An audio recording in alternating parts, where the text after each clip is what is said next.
Bienvenue à tous dans cette nouvelle vidéo, c'est Spider Jérusalem pour Peacemaker saison 2, épisode 3. Alors que dire de cet épisode? Parce que celui de la semaine dernière, j'ai pas fait la review et grossièrement on s'était un petit peu fait chier, il se passait pas grand chose, à part la scène avec l'Argus qui attaque la maison de Peacemaker et t'as Iglot même on pourrait l'appeler, qui défend la maison et qui défonce tout le monde. Ça c'était cool. Mais globalement, l'épisode de cette semaine était quand même bien mieux. Il y avait plus d'action, on explore un petit peu plus l'univers, enfin l'autre dimension là.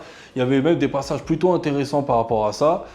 Mais c'est un petit peu difficile d'en parler sans spoil, donc c'est parti. Bon alors déjà, ça commence avec un petit problème que j'ai avec DC Studios. Il faut vous mettre d'accord à un moment donné. Il n'y a pas assez de communication là-dessus, ou alors la communication elle est désastreuse. Le canon du DCU, il commence quand?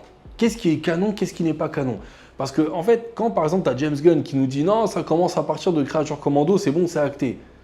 Mais qu'en réalité, dans l'épisode de la semaine dernière, tu nous mets des scènes de The Suicide Squad, bah ça commence pas Creature Commando. Je sais, je reviens là-dessus tout le temps, mais parce qu'en fait, chaque semaine, il y a un truc qui va pas.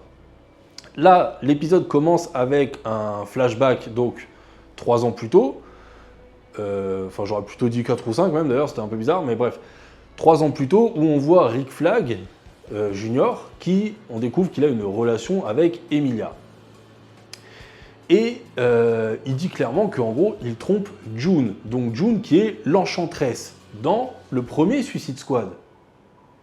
Donc ça veut bien dire que si elle est mentionnée, le premier Suicide Squad, il est canon. Voilà, c'est pas clair leur histoire. Bref, pour ceux qui ne se rappellent pas, l'Enchantress, c'était la méchante dans le premier film Suicide Squad, que je trouvais très stylée au début, et que dès qu'elle prend sa forme chelou, là, qu'elle fait que de bouger comme ça, là, c'était de la merde.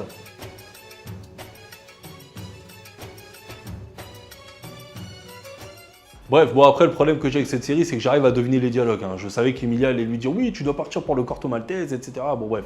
On retrouve ensuite Peacemaker qui s'est endormi dans cette autre dimension, du coup cet univers parallèle, cette autre terre, on ne sait pas exactement comment on doit l'appeler pour le moment, qui découvre donc son frère.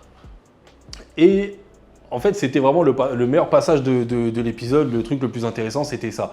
C'est-à-dire qu'il se découvre en réalité que...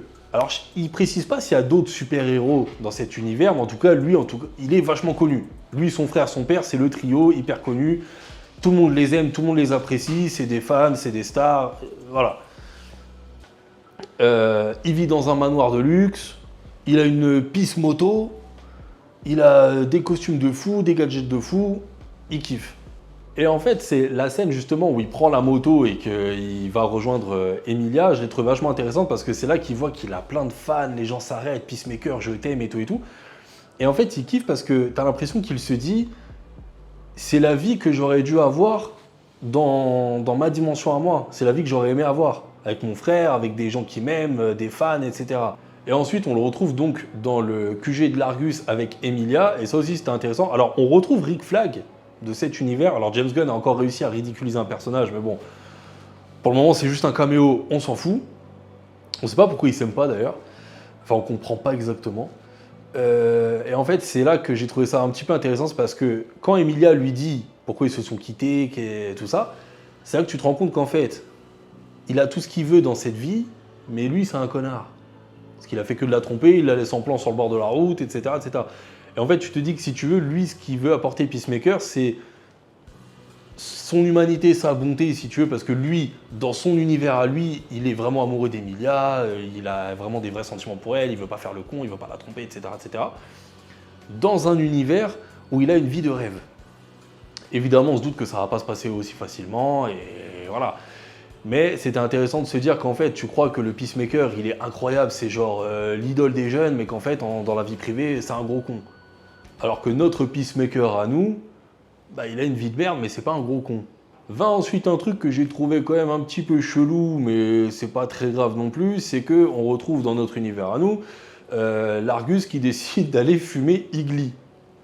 Et on retrouve donc un acteur qui jouait dans The Suicide Squad, mais qui a un rôle différent là cette fois-ci. Et on reconnaît l'acteur en plus, c'est même pas subtil ni rien. C'est pas très grave.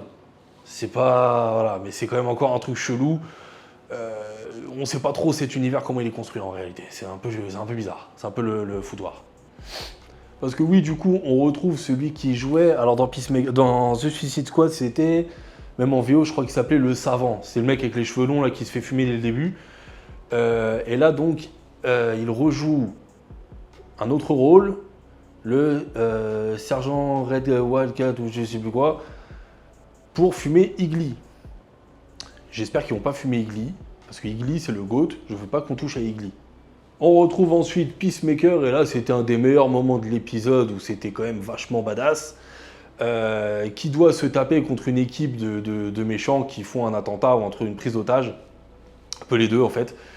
Et en fait, il y a un truc que je me suis dit, c'est qu'il arrive avec une hache pour fumer le premier mec, et je me suis dit, à tous les coups, le Peacemaker de cet univers, normalement, ne tue pas. Et lui, comme il bute tout le monde, en fait, ça va se retourner contre lui. Bon, apparemment non, parce que quand son frère vient l'aider, il bute tout le monde. Mais c'était quand même vachement badass. Franchement, Peacemaker qui les tue tous et tout, c'était vachement stylé. Et évidemment, t'as la foule qui l'acclame, etc. Lui, il kiffe, il est dans son bonheur, il se dit meilleure dimension de tous les temps. Il est vachement heureux, il sent qu'avec l'Emilia de cette dimension, il peut retrouver une relation qu'il n'a pas dans sa dimension à lui. Et alors, il retourne dans sa dimension à lui, et t'as l'Argus, l'épisode se finit sur l'Argus, qui va venir chez lui pour foutre le bordel, et on se doute que ça va partir en cacahuète. J'espère quand même que cette saison, ça va pas être que Peacemaker qui fait des allers-retours dimension juste pour kiffer sa vie. J'espère quand même qu'il y aura un peu un espèce de fond, une vraie histoire, et un élément déclencheur pour le DCU. Bon, du coup, c'était un épisode que j'ai quand même vachement apprécié comparé à celui de la semaine dernière. Je suis assez impatient de voir la suite. La semaine prochaine, on arrivera à la moitié de saison. J'espère quand même que l'histoire va quand même plus évoluer, qu'on arrivera vraiment dans le fond de l'intrigue. Parce que là, pour le moment, on kiffe, il y a des scènes badass et tout, mais on n'est pas encore dans le... On ne sait pas exactement ce qui va se passer, c'est ça le truc. Parce que, ok, il y a l'Argus qui est sur son dos, il y a une autre dimension, mais ça va être quoi l'élément déclencheur de l'histoire? C'est ça, en fait, que je veux savoir. Mais en tout cas, j'ai quand même apprécié d'avoir montré Peacemaker qui découvre en fait la vie qu'il aurait aimé avoir, qu'il pour lui aurait mérité d'avoir. C'était quand même vachement intéressant, c'était même plutôt bien foutu. Et j'espère que ça sera aussi bien la semaine prochaine. Voilà, c'est tout pour cette petite review de l'épisode 3 de la saison 2 de Peacemaker. Et on se retrouve dimanche prochain pour l'épisode 4.